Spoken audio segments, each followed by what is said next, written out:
Ciao mga tao, buongiorno. Thank you Lord sa isang bago na namang araw at sa panibagong buhay na ipinahiram niyo sa bawat isa sa amin at sa aming buong sambahayan. For today's video, napag-utusan po akong bumili ng kebab. At dahil ang tagal mag-prepare ng ating mga insan doon ng kebab, eto at mag-iikot muna tayo. Kapag mga ganitong oras, marami na mga tao dito. Kaya ayan, may mga nakaatabay na mga pulis at saka meron kasing program doon sa banda doon. Kaya may mga nakabantay na pulitsiya. At dahil dyan, isisingit natin ang ating Italian word for today. And our Italian word for today is polizia. Polizia means police.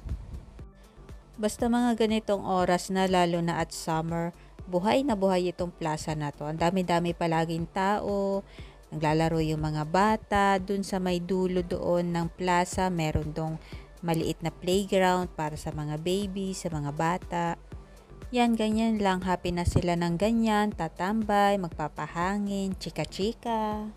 At ayun, kaka-check ko lang, hindi pa din daw ready. Kaya ito, lakad-lakad muna tayo dito sa kabilang side.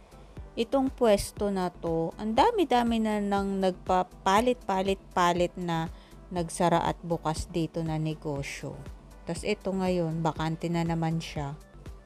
Tapos itong American break na to, ngayon ko lang nakita na naandito na pala siya. Hindi mapakalit tong tindahan na to. Parang pantatlong beses niya na to na lumipat ng pwesto. At iyang may palawit na red, alam niyo na kung ano yan. Syempre, tindahan ng mga tsekwa. Kung yung mga negosyong Italiano, panay ang sarado, ito naman mga tsekwa na to, ay mayat maya may nagbubukas silang mga tindahan. Nagsusulputan, boom na boom ang mga incheck dito. At ito naman, ang tawag dito ay tabaki, bilihan ng mga sigarilyo, ng mga bus tickets, ng load, ng mga scratch card, etc. etc. Then, meron silang self-service dito na pwede mong pagbilihan kapag sarado na yung mismong tindahan. Dito, hindi basta nakakabili yung mga minors kasi ginagamitan to nung parang tessera sanitaria yung tawag. Ano nga ba sa Tagalog yun? Basta yung card na yun, makikita kasi doon yung birth date mo. Pero syempre dahil matitigas nga ang bungo ng mga tao, nagagawan pa rin nila ng paraan. Humihiram sila nung card na yun sa mas matatanda sa kanila na barkada nila. So tara at i-check na natin yung ating kebab. Parang 20 minutes na yata ako naghihintay dito ah. Ciao, è pronto?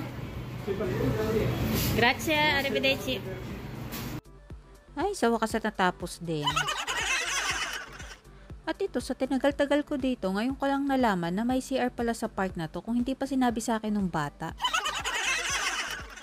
At tinan nyo, nakakatuwa, talagang priority nila dito yung PWD. Meron silang nilagay na maliit na elevator. At ito naman ay basurahan ng mga used clothes, mga sapatos, ganyan. Siguro dito nanggagaling yung mga ukay-ukay. O siya, uwi na ako at nabahaw na yung aking biniling kebab. Hanggang dito na lang muna. Bukas ulit. Ciao!